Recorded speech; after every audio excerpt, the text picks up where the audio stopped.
country, wish away. Ain't hand on the bottom, it's the same little family. Surrealistic fantasy, flamboyant.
Okay, so we'll just go ahead and start here.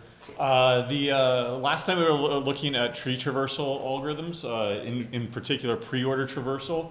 Remember that a pre-order traversal will go in a route left and right. In other words, it will explore the route and examine that root element, and then it will proceed to do the entire left subtree before it goes on and does the right subtree.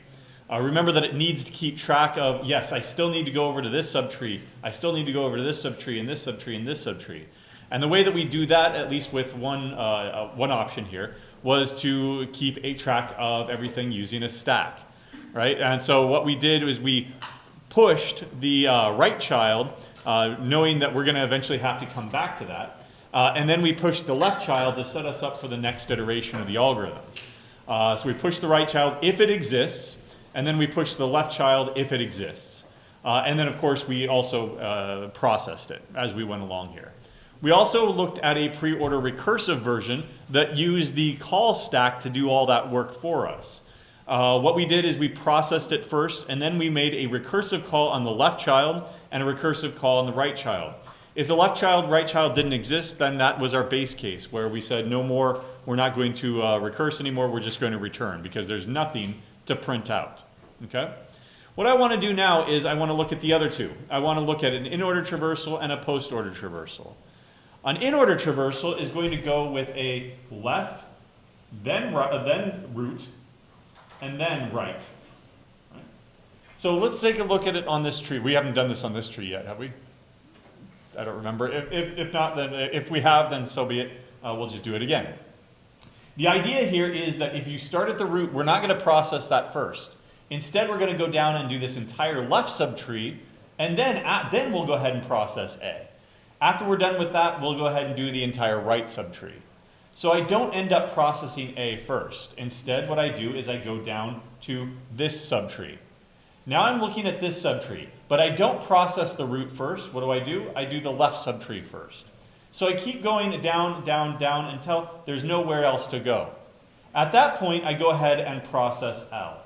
Right? There is no right subtree to go to, so I come back up here. At this point, I've done the entire left subtree of G, and so I will process G next, and then proceed to its right subtree. When I go down to this right subtree, I don't process the root first. Again, I'm processing left nodes first, left trees first. And so I go with an R, then M, and then there's nothing there, so I end up going R and M only. R, M. There's my ordering so far.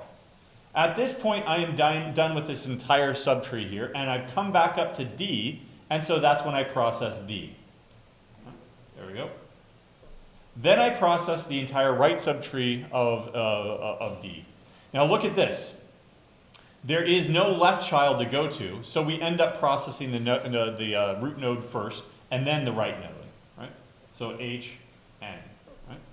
Again, if you only have a 3-node tree here, right, then the order of this would be 1, 2, 3, basically going around the bend like this, okay? All right, let's go ahead and look at the rest of this now. Right. So once again, I'm done with this entire subtree, so I end up processing B, and then its right subtree. So B. Now look at this subtree. E does not get processed first normally, but there is no left subtree, so therefore it does get processed first. E. Then we go down to this right subtree, but before we process I, we end up going down to the left subtree, and we do OI. At this point, I'm done with this entire subtree right here. Now I do A. Right? Let's make an observation before we move on. You tell me about A here. Right? It's right there. Everything that came before it, right, is this entire subtree over here. So A happens to be in the middle. Remember a pre-order traversal? Where did A end up? Right at the beginning. Right? And then everything came after it. Here, the entire left subtree is ending up before I get to A, the root, and then everything over here will end up being after A. That's the nature of these pre-order, in-order, and post-order traversals. Okay? So I've done A now. Now I go down to this left subtree. I'm looking at C, but there is no left subtree to process, so I end up processing C next. Then I process its right subtree. Before I process F, I do the left subtree right here. That is a simple 3-node tree, so it'll be 1, 2, 3. P, J, Q. P, J, Q. Now I'm back up here, and so I process F, and then its right subtree, which is just K. F and K. All right. Now, you can go ahead and program this using a stack. In fact, if you want to, go ahead and refer to the book on how to do that. Basically, what you need to do is you need to keep track of where you came from, right? Is this the first time I've seen the node, right? Because I've come from the parent, and so I'm not going to process that before I've gone down to the left subchild, right? And so I ignore it, right? And only process it once I've come back down, up from the left child. So there are two cases to consider here. If the node is valid, then push it for later processing, then go to the left subchild. Otherwise, we're returning from the left subtree, in which case we need to process it. And this will be a stack-based implementation. That's what I'm going to do over here in Java, though. And over here in Java, what I want to do is I want to do a recursive version. Normally, I would not do this, but I want to show you something, right? Because normally I would say recursion bad. Why? Because you're abusing the stack space to do this when you could be using a stack instead. In order recursive. Right? There we go. I will follow the same pattern as before. What I need is a main entry point here, which gets it all started by starting on the root here. Let me go ahead and cut and paste this. Right? So in order recursive, rename that, rename that, rename that. Right? What is the only difference here? I'm still going to go to the left child before I go to the right child. But when do I process the node? With pre-order traversal, it was before I did either one. With in-order traversal, it's where? Right here in the middle. Right? So I'll process the left child, then, or I will go down to the left subtree, then process this node, and then go down to the right child. This is the one instance in my entire career that I've ever seen recursion making it a name for itself. Yeah, that's really simple code. Right? It's only one change, one line change, and you get this entire different thing. Versus, okay, well, this is going to be an if-else-if statement here using a stack version instead. Let's make sure it works, of course. I'm going to come back over here to the demo. Remember that we have this large tree, which is this tree right here, but in Java form, right? And I'm going to go ahead and go with an in-order recursive version here. LGR-MDH. Does that look familiar? LGR-MDH. NBEOI. NBEOI. Right? Then there's A right in the middle. And then I have CPJQ, CPJQ, and F and K at last. A perfect in-order recursion, right? But again, if I were doing it, I would do something like this. The last one is going to be an post order. Post order. It's going to go in a left, then a right, and then a root manner. So in other words, I'm going to do the entire right subtree here, or left subtree, excuse me, and then the entire right subtree, and then only then am I going to do the root. So predict right now, where is A going to end up? Before, with a pre-order traversal, it ended up first. With an in-order traversal, it ended up right in the middle. Now with a post-order traversal, where is A going to end up? Right at the end. Let's go ahead and go through this. I don't process this. Instead, I'm going to do the left subtree, then the right subtree. Continue with that until you get all the way down here to L. Right? I try to process the left subtree. I try to process the right subtree, but they don't exist. So I end up with L being first now. Just like in order traversal, but that's just a coincidence. That just happens to be because this one is a leaf. Okay? I'm looking at this subtree right here. I just processed its left part. I do not process this one until I process the right part. So I'm coming down to this subtree right here. I process the left, then the right, then the root. But since there's no right, it just ends up being RM. R and M. At this point, then I go ahead and process G. And I am done with this left subtree right here. I come back up to D, but before I process that, I do the right subtree. So let's come down there.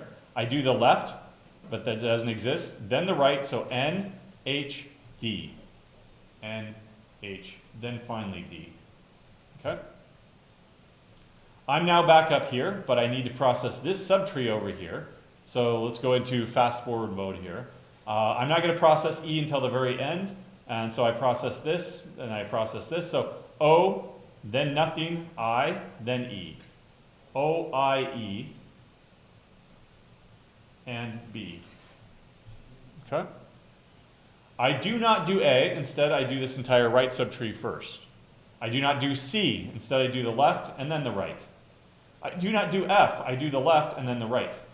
I do not do J, I do the left, then the right, then J. So P, Q, J. P, Q, and then J. What's left? K, F, C, A. There. That's a post-order traversal. And again, where is A ending up? Right at the end. Right? That, you'll have that recursive property, by the way, that if I focus on any one subtree, then whatever the root of that tree is will also be at the end of that subpart. Okay? Once again, let's come over here to the book and see what it would look like if I did it with a stack. It's going to be much more complicated. Why? Because I need to distinguish between whether or not I came from the parent, I came from the root, or from the left subtree, or I came from the right subtree. And so that's going to be a bunch more if-else-if statements. I push the left if it exists, and then I go right, and I process it there, or this, and this is the third time that I've seen it, so that's when I process the current node. But again, recursion, making its only case for itself that I've ever really seen in practice, is it's really simple if you just do it recursively. Pre-order, order, recursive. Pre-order, or it's not pre-order, post-order. Post-order, post-order, post-order, post-order, post-order. And now what's the only change? Taking that and putting it after the left and after the right. Let's run this again. Come on, save. Oh, that's right. I'm not actually calling it in demo. Let's go ahead and do that now. There we go. Post-order, post-order, post-order, we're good. There we go. LRMGN. LRMGN. HDOI. HDOI. EBPQJ. EBPQJ. And then KFCA. Right? That one's easy to remember. Kentucky Fried Chicken, A+. Right? Nah. Cane's is better. Right? Okay. All right, so there's a post-order traversal. Okay? Now again, it gets complicated code-wise But it's actually quite simple if you look at it from, from a local perspective. So suppose that I have a U here, right? This is my current node. And then, of course, I've got a parent emanating from it, P, up here. And then I've got a left child and a right child right here, right? So there are three ways that I could have gotten to U. I could be coming down from the parent, right? Or I could be returning from having visited the left child. Or I could be returning having visited the right child. All you need to do is determine, where you came from. So if you are at U,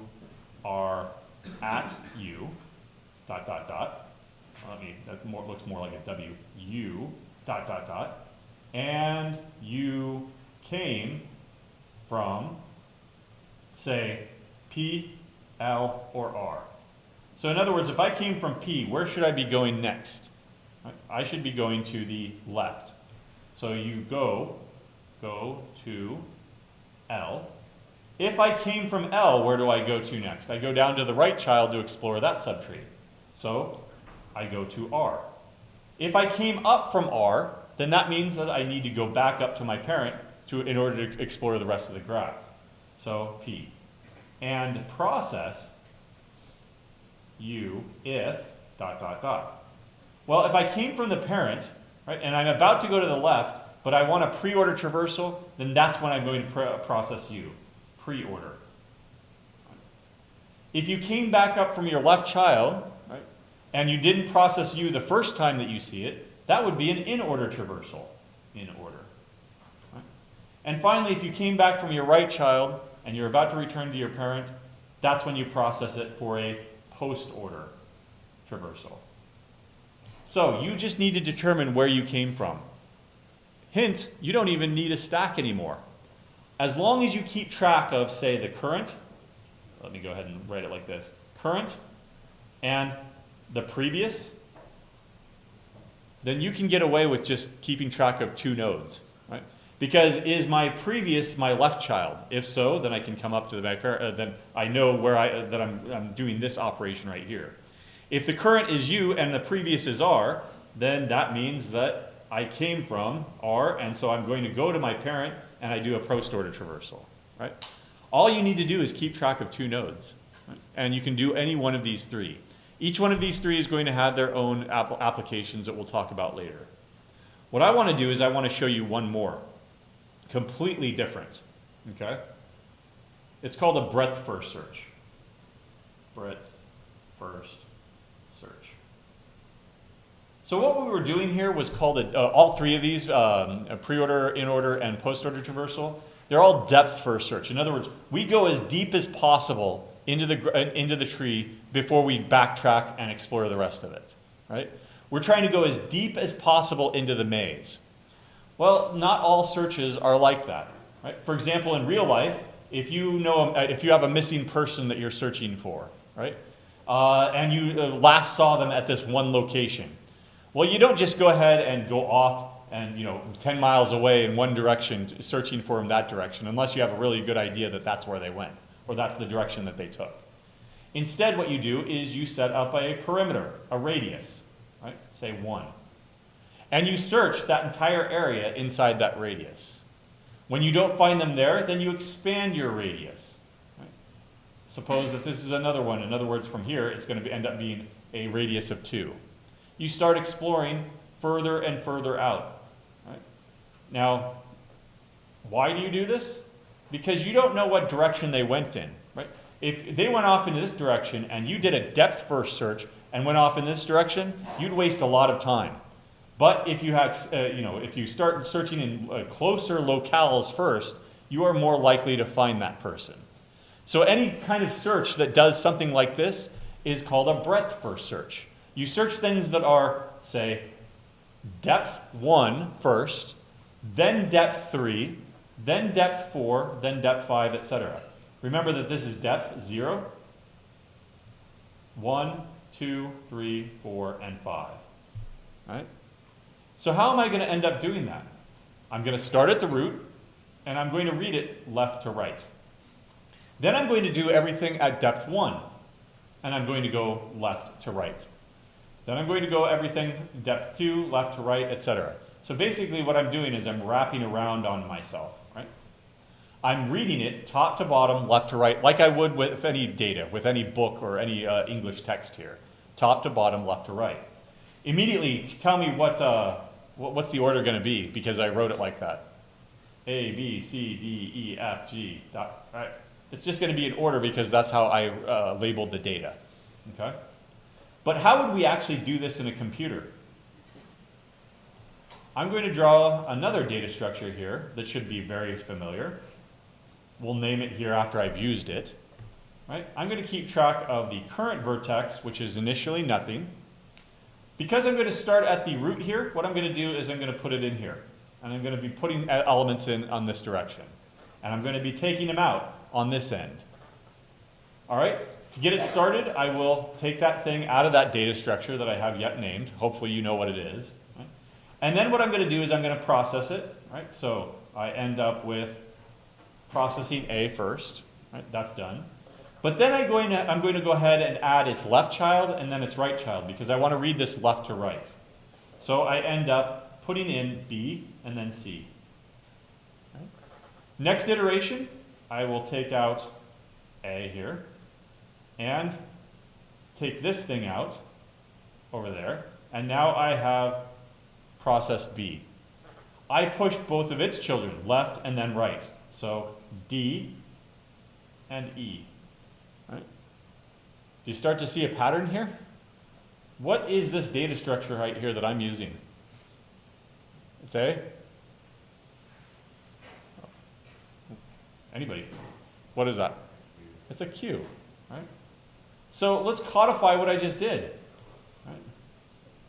Input is going to be a tree, a binary tree, T, with that root, right? And my output here is going to be a breadth first search or BFS ordering of T. Right? So I'm going to need a queue here instead of a stack, like I was using with pre-order, in-order, and post-order. Right? So this is going to be a queue. Q, U, E, all right, enough. U, E, U, E. Right, there we go. Initialize a new queue. And my operations here are going to be q.enqueue, right? And I'm going to enqueue t's root. I'm going to get the whole thing started right there. Now, while there's still stuff in the queue, while q is not empty, right? I'm going to do what I just did over here. I'm going to pull it out, dequeue it. I'm going to process it eventually, but I'm going to go ahead and push its left child and its right child. Right? So U is going to be q.dequeue, process U, and then I will say q.enqueue, its left child, u.left child, and q.enqueue, use right child. There we go. There. That's it. That looks strikingly familiar. Right? I'm not going to go back and look at it. Instead, I'm going to look at what we have in the book here. Where is it? Stack-based pre-order traversal. There it is. Right? Really look at that thing now. Right? We have an empty stack. We push the root onto that stack. Then while that data structure is not empty, we pop it, we process it, and we go right and left. That is almost a one-to-one correspondence to this code over here. The only difference is what? We have a queue instead. In other words, our choice of data structure has fundamentally changed the operation of this algorithm. We put stuff in and we take stuff out and we have a completely different application. But it's still very, very similar, data structure. So what I want you to start doing is going back to the first part of the semester where I introduced the theme of this course. There's a quote by Eric S. Raymond. The dumb code, or the smart data structures in dumb code are a lot better than the other way around. Here's an exemplary example of that. Right? where I'm putting stuff into this data, into this data structure, and then I'm just simply pulling it out, right? But it gives me a BFS order, and then a simple change, one line change of a stack versus a queue gives me a completely different application, but the same code. Why? Because everything is in the data structure instead. Let me go ahead and show it to you over here in Java. There's a pre-order traversal using a stack. Let's go ahead, copy, paste. Bad practice in general. But let's go ahead and go with BFS. Right? BFS traversal.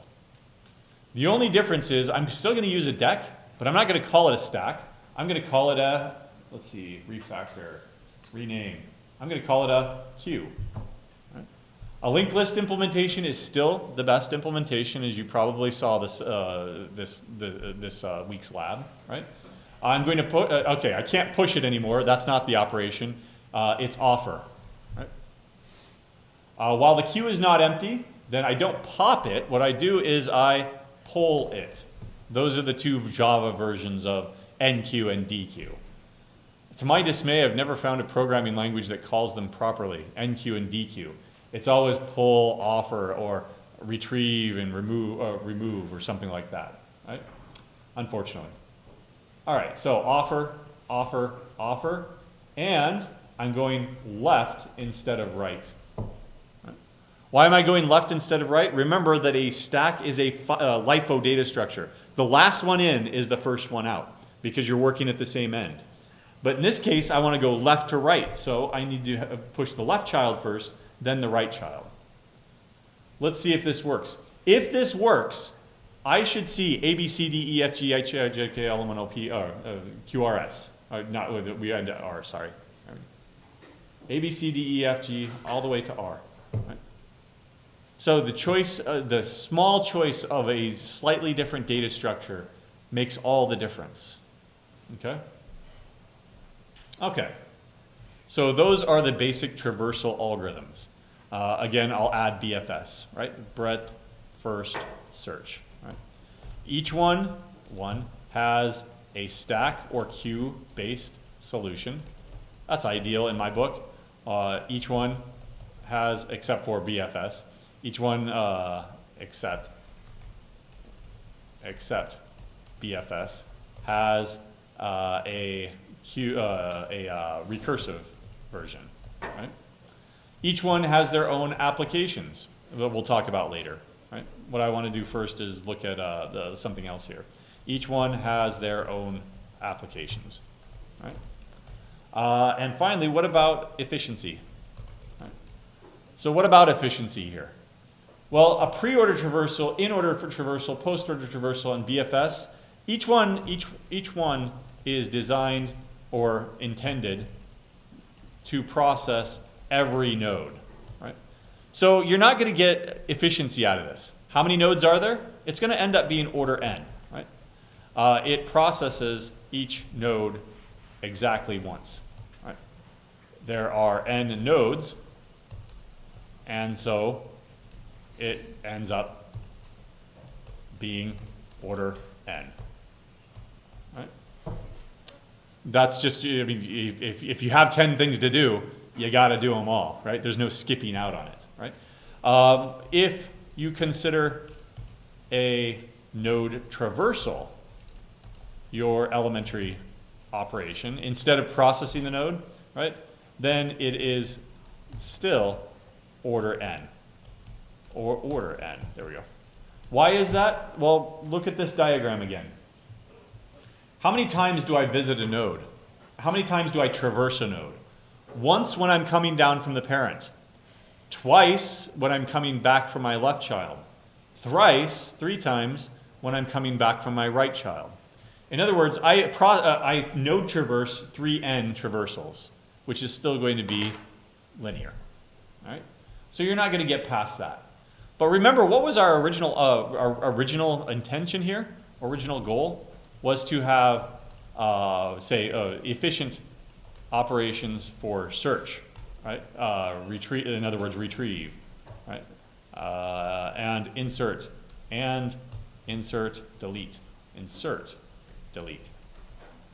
We have not yet talked about inserting or deleting here. But let's talk about searching or retrieving very briefly. Right? Remember that I have this, again, we don't have insert here, but remember that I designed this right here. Or I designed the interface right here. We want to retrieve an item in this tree that matches the given element.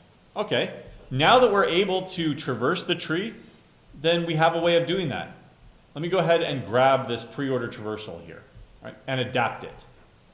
I'm going to grab the code there and adapt it. Well, first of all, if the tree or the root node is null, can the element be in that tree? No, it's an empty tree. So then, therefore, I will return null. I do not print anything out, but I do document that. Returns code null if no matching element. There we go. I'm not going to throw an exception, right? Instead, I'm going to return null. Nope, it's not in there. As a consequence, if you ever try to insert null, then I should probably reject that, right? If element is equal to null, then I will go ahead and throw an exception. Oops. Throw new illegal argument exception. Null values are not allowed. Right, there we go. And then, of course, the rest of it to do. Like any good programmer, I don't want to do it right now. I want to do something else. So I'll go ahead and put it in do. Finish this. Right, dot, dot, dot.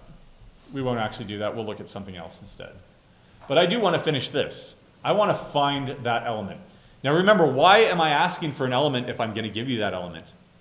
Presumably, this is going to end up being a person. And this is a dummy key. Right? That dummy key is going to have whatever search criteria you have, right? And say UUID or last name, first name, or something like that. I'm going to set that data, but I don't have the rest of their data. If I just have the UUID of a person, then I don't know their first name, their last name, all their sales, their address, etc. That's what I'm looking for. That's what I want you to provide as the data structure right here, this binary tree. Right? Undo, undo, undo. Right, there we go. Yeah, go ahead. How is the tree, if you use generic elements, how is the tree supposed to know what element to compare by? True, right? So, I don't know. How are we going to test whether or not that's the thing that we're looking for? Well, let's look down here to where we actually process it, right? Everything else so far is necessary for the control structure, right? This is going to give me an in-order traversal, or a pre-order traversal, right? Process. Process before simply meant printing it out. Now process means test if the data in U is the data you are searching for. Right? So I could do something like this. If u.getElement is equal to element, right? Then return u.getElement. There we go. Is that going to work in Java?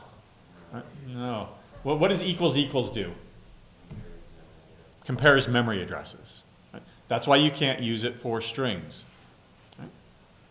So are we stuck here? Dot get UUID? Oh, it must be people, right? Because I was talking about people before. And element dot get UUID.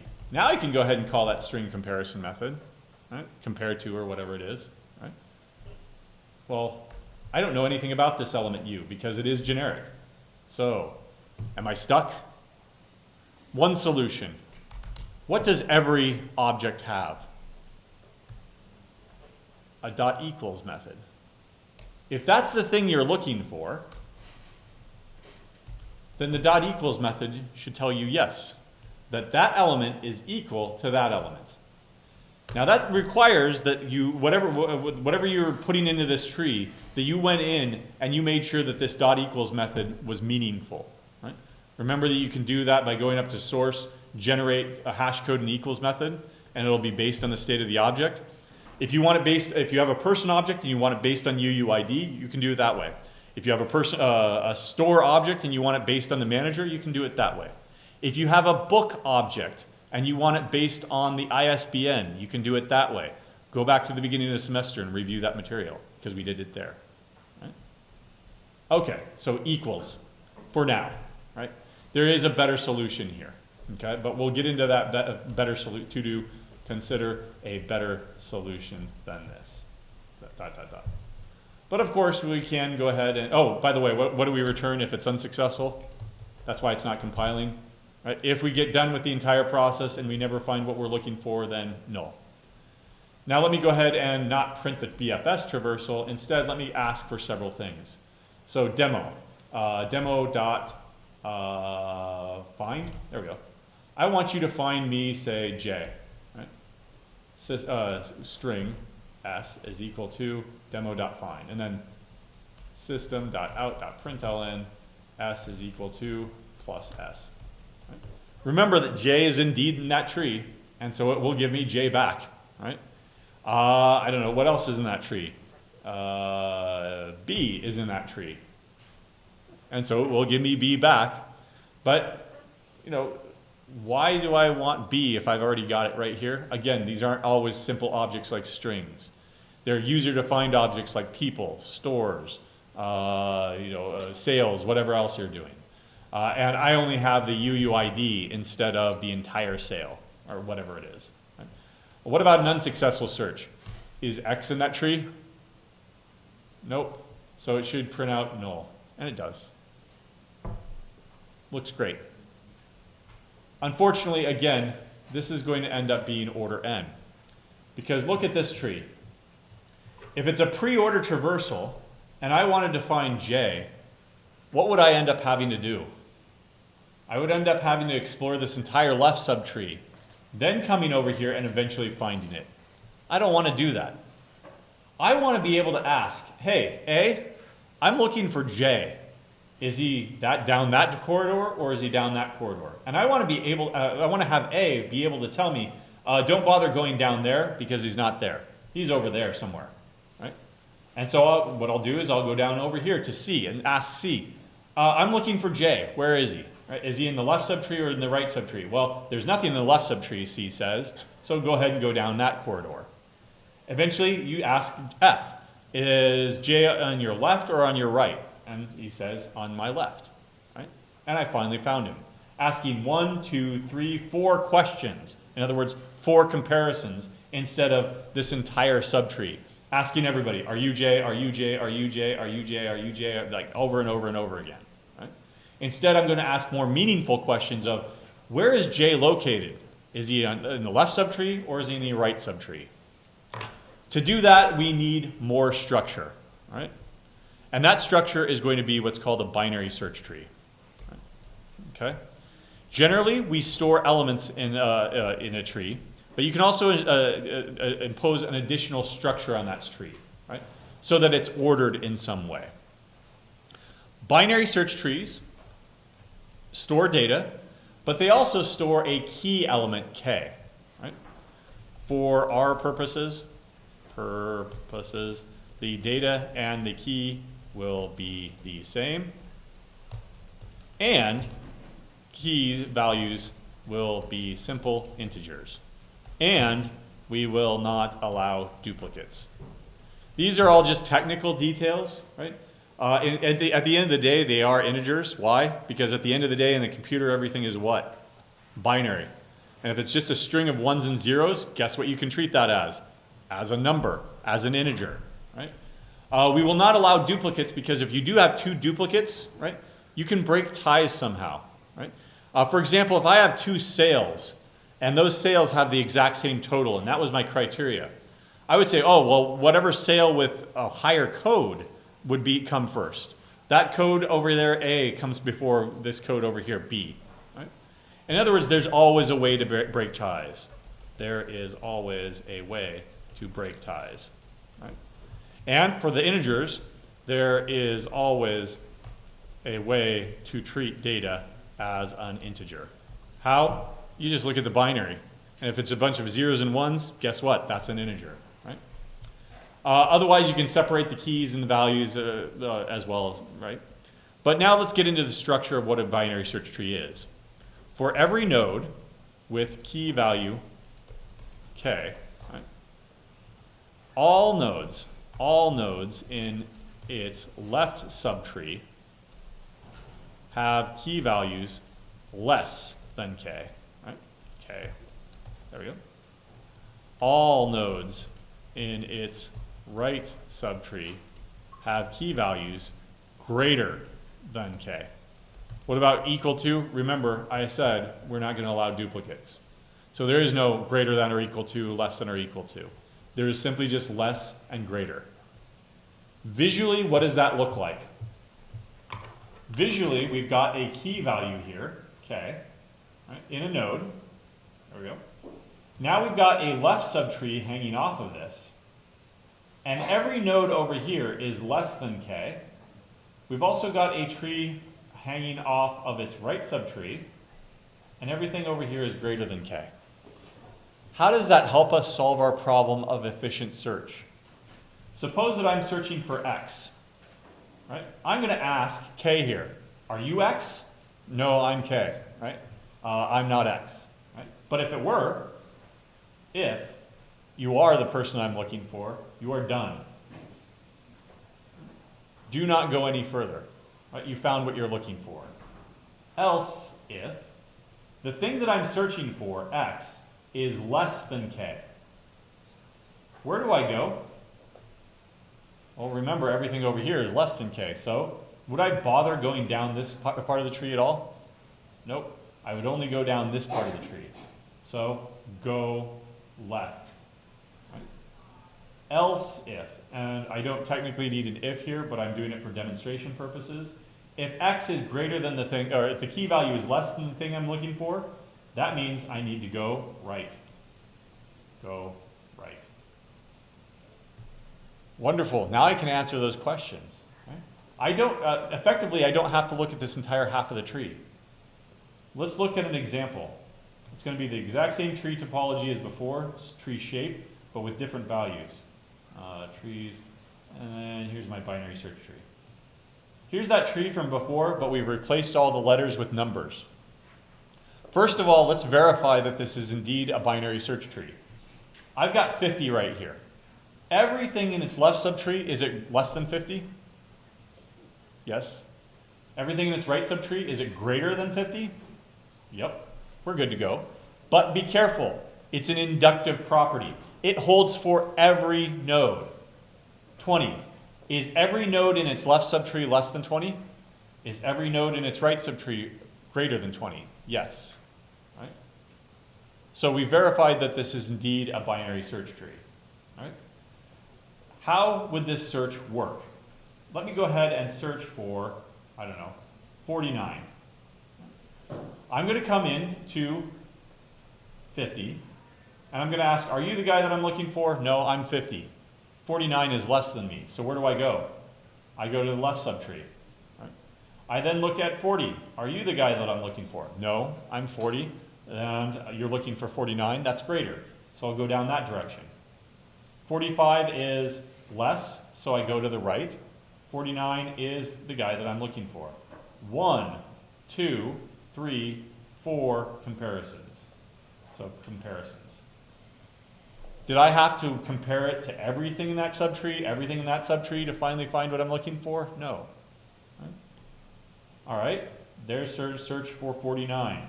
What about a search for, I don't know, 12? Actually, how about 50? How many comparisons do I need to find 50? I got lucky. It's right there at the top. 1 comparison. Are you the guy that I'm looking for? Yes. 50 is equal to 50. You are done. Right? Right? Something a little bit harder. 12. 12 is less than 50, so I traverse down here. 12 is less than 40, so I traverse down here. 12 is less than 20, so I traverse over here. 12 is greater than 10, so I traverse down over here. 12 is less than 15, so I traverse down here, and I'm done. I found it. How many was that? 1, 2, 3, 4, 5, 6. 6 comparisons to find 12. Right? What about 74? You do have to be careful. Not everything that you search for is going to be in that tree. 74 is greater than 50, so I go over here. 74 is greater than 60, so I go over here. 74 is less than 90, less than 80, less than 75. Uh-oh. Had it existed, 74 would be here, but it's not. I've fallen off the edge of the tree. How many comparisons did I need to find to conclude that 74 did not exist? 1, 2, 3, 4, 5. Right? 5. Make a conclusion here. At most, how many comparisons am I going to need to make? The depth of the tree. At most. D comparisons. D plus 1, technically. Right? There we go. Let's move that over. D plus 1 comparisons are made. In other words, it is order D. Now remember, why did we start looking at trees? Because we said that if we can find operations that are proportional to the depth, over here, where is it? Orientation, how can we exploit this structure? If we have a nearly full tree, then the depth is logarithmic. So in other words, if I've got an operation that I can search the tree, binary search tree, and it's going to be order D, then it's going to be efficient order log n, just like binary search. In fact, think about binary search and think about this tree. They operate in exactly the same way. If I start in the middle of the tree, right, at this node, and it's roughly balanced, I've got half nodes over here and half nodes over here, then what I've done is I've basically simulated binary search by saying, okay, well, I don't have to have an array to do this, but if I look in the middle, I can either cut it in half by going left, or I can cut it in half by going right. In either case, I've cut the middle in half. I've cut the input from n down to n divided by 2. Cut it down in half again, cut it down in half again, cut it down in half again, and you end up with potential for order log n. Question mark. That's potential. Do we have that potential? Or we have that potential, but is that potential guaranteed? Let me give you another binary search tree. 10, 20, 30, 40. You get the pattern here? I'm going up by tens, dot, dot, dot, 100. Right? So there are 10 nodes in that tree, but nobody has a left child. What is the depth of that tree? Remember, this is 0 depth, 1, 2, 3, dot, dot, dot, so this would be 9. In other words, it's going to be order n. Right? Hey, wait, that kind of looks familiar. There you go. What is that thing? Is it an array? Say, linked list, right? In other words, a binary search tree can degenerate depending on what order you add stuff in into a simple linked list. Because nobody here has a left child, right? And so you end up with this just straight linked list, which is why you get this behavior. That was the behavior that we had with linked lists. Hopefully that doesn't always happen. Hopefully we can develop a guarantee that it won't happen. It won't happen in this course, but in Computer Science 3 you look at balanced binary search trees. I'll preview them, but we won't get to that. We won't get there. Instead, we'll look at heaps instead. Right? But otherwise, we'll codify this, right? How do we search? How do we insert stuff? And how do we delete stuff from a binary search tree all next week? All right? Otherwise, have a good weekend.